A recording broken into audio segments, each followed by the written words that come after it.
તો શિકાર કરવા હોથી શિકાર કરવા નીકળ્યો. પશુ પંખીને મારી અને શિકાર કરીને આવો એમ પીવે છે, દમ માથે દમ મારે છે. મોરાર સાહેબ ને ઉલટ આવી. સંતો મહાપુરુષો પાસે પલ હોય, પલ 100 ઘડિયા સમય.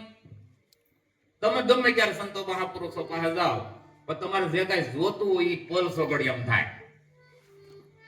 તો મહાપુરુષે કીધું, સંતો મહાપુરુષે કીધું, સદગુરુ ધાર્યા પછી, સેવક બન્યા પછી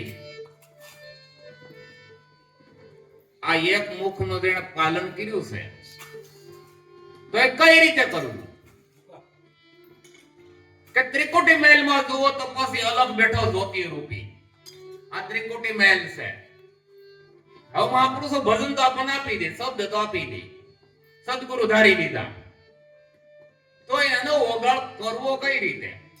જીવણ બાબા, ત્રિકમ, રવિ, ખામ, ખીમ, ભાણ, આ બધા મહાપુરુષો થઈ ગયા. એને એક જ શબ્દ આપ્યો હતો, પણ એ શબ્દ માથે મહાપુરુષો ખ્યાલ કઈ રીતે? તો એ મહાપુરુષો એવું કીધું કે ત્રિકુટી મહેલમાં જુઓ તો પાછી અલગ બેઠો જ્યોતિ રૂપી તામસ નાગણીને દૂર કરો. ઉલટ માંથી જઈ સુલટ માં જાય. આ કર્મમાં છે, કર્મમાંથી ધર્મમાં જાય.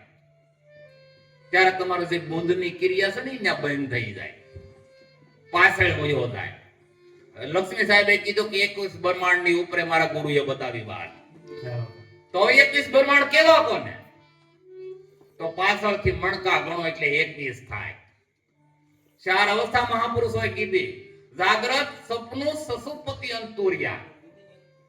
જાગ્રત અવસ્થામાં જે મહાપુરુષોએ ભજન કર્યું હોય એ ઉલટ, આ ઉલટ છે. અને સુલટમાં જ્યારે જાય ત્યારે તમારી બુંદની ક્રિયા બંધ થઈ જાય. તમે ઓહમ માંથી તમે સોહમ માં વ્યા જાઓ. સોહમ માંથી ઓહિકાર થી ઉપડો સોહિકાર માં સમાડો. અર્ધા કમળ માં અર્ધો ફરતો પછી 10મા મોલ કર્યો દર્શાય. 10મા મોલે વયો જાય. પછી ત્યાં જ્યોતિ સ્વરૂપી પરમાત્મા ત્યાં દર્શન થાય.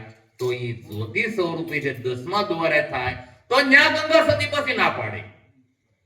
સંતો મહાપુરુષે 10 દ્વારની વાત કરી કે આ 10 દ્વાર, આ 9 દરવાજા. જીવણ બાબાએ કીધું કે 9 દરવાજા 9 રમે. હવે 9 દરવાજા તો છે, તો બીજો દરવાજો 10મો કીધો.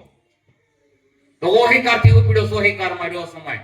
10મા મોલમાં હૃદય કમળમાં અર્થો ફરતો 10મા મોલમાં રહ્યો દર્શાય. બરાબર? તો ન્યા ગંગા સતી ના પાડી પછી કે પિંડ બ્રહ્માંડ થી પર. આ પિંડ નો આવે, બ્રહ્માંડ નો. આ 10મો દ્વાર એટલે બ્રહ્માંડ. 10મો દ્વાર ના પાડે. તો જાવું કઈ રીતે? 11મી ખડકીએ જ્યારે તમે પોગો, 21 બ્રહ્માંડ ની ઉપર મારા ગુરુએ બતાવી વાત. 21 બ્રહ્માંડ જ્યારે મોટીને તમે જાઓ, અહીંથી બંધ થઈ જાય. ઓમ ગુરુજી અલ્બે કલ્બે ધંધોકાર આયા આવતા અંધકાર થઈ જાય. આ હૃદય કમળમાં આવતા અંધકાર થઈ જાય અને સુલટમાં બની જાય. આયા વયો જાય એટલે તમારી બુંદની ક્રિયા બંધ થઈ જાય. ઘણી વખત ઘણા કે બટકુ રોટલો ખાય તો આ વસ્તુ બને, નથી બનતી. ક્રિયા બંધ થઈ જાય છે. કારણ કે ઉલટમાંથી સુલટમાં વયો ગયો, કર્મમાંથી ધર્મમાં વયો ગયો.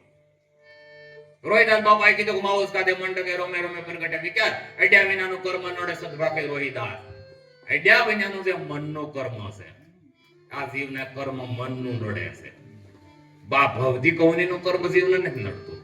જીવને ના કર્મને કાઈ લેવા દેવા નથી. પણ જીવ મોટી અને જ્યારે શિવમાં જવું હોય તો સૂક્ષ્મ જવું પડે.